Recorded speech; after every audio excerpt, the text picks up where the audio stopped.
Okay, hi, I'm Janet. I'm going to be doing an apple pizza today, and this is not just any ordinary apple pizza. This is going to be from a cookbook. It's called Lighten Up by Louise Hagler, and I'm using the recipe apple pizza that's in the back.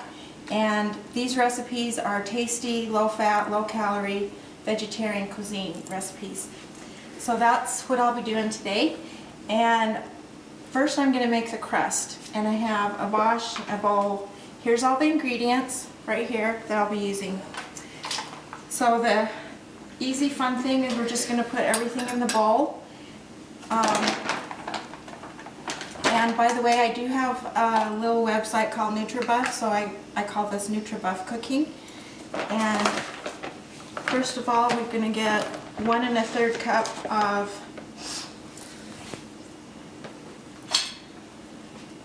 flour, and we just have to get everything exactly. So I'm using a knife to get it exactly. Follow the recipe exactly, you have a better chance of it working out. And it's 1 1/3 cup, so here we go.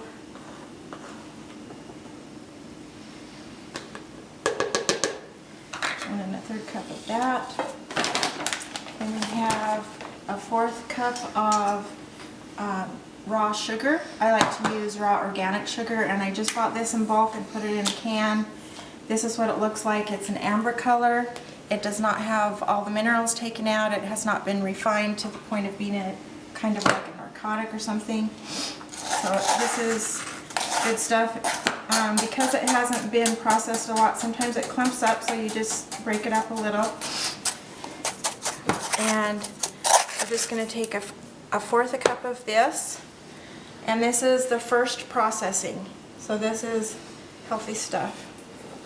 Well, considering sweeteners aren't really that healthy, but I'm not really a big dessert maker. I don't make desserts that often, maybe a few times a year, and if I do, I'll make something like this. It's going to have high fiber ingredients and as wholesome as possible. Then I'm going to use 1 tablespoon of oil, and this is optional. You don't have to use this if you don't want to, if you're trying to cut back even further, but 1 slice of this apple pizza is 242 calories, so it should be just fine. And then we've got our yeast. Now this is a really fun kind of yeast. Normally you have to proof the yeast in warm water, some sugar, and the yeast. But with this type of SAF instant yeast, all you have to do is throw it in the bowl with everything else. So this is going to be a little bit faster. Let's see. So it's 1/2 tablespoon, and that is 3 teaspoons to a tablespoon, so that I'm going to use 1 1/2 teaspoons, because there's 3 teaspoons in a tablespoon. Here's 1 1/2 teaspoons of that.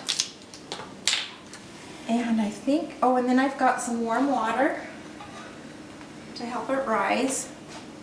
And we're going to put 1/3 cup of warm water. Now usually when I do this recipe, it always seems like it needs a little extra water, so I'm going to keep this handy because I might be needing some extra.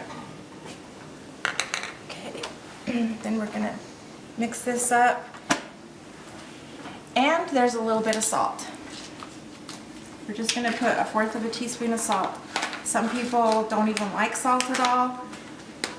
I just say don't sweat the small stuff. It's not that big a deal. And it's oops. Let's see. I'll try it again over this.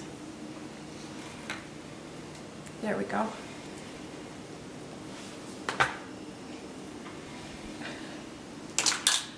Okay. So now we're ready to mix it.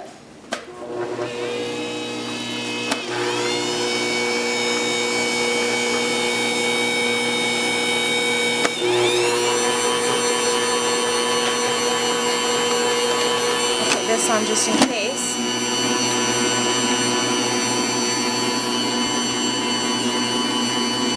Okay, so we're mixing this, and I've let it mix for a few minutes while we had a rest, and the mixture is looking a little crumbly. I just want you to see how this looks, and it just doesn't look like it's going to be enough to actually rise with the yeast.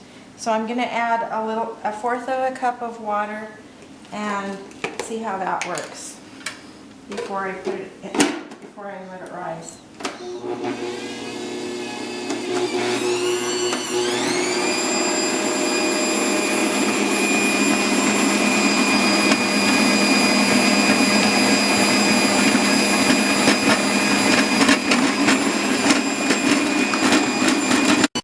Okay, so now that it's been kneaded with this nice convenient Bosch, this would take you a lot of work and time if you tried to do this at home, but it's really nice because look what this dough hook did. It just mixed it all up really nice, and that looks how it's supposed to, how it should be.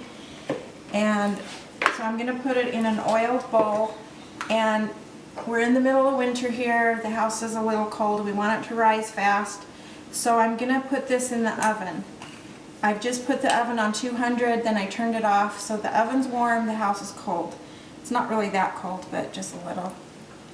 So I'm just going to put a little oil in, like that, and I'm just going to rub it around the bowl so that it will rise. And then I'll put this in the oven while I'm working on the apples.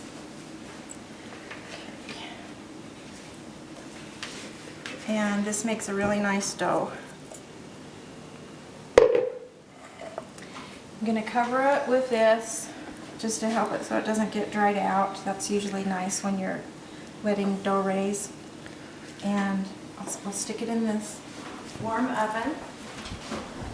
It's not going to hurt the bowl or this towel because the oven's been turned off. The oven's just warm. It'll just help it rise. We'll check on that after we're done with the apples.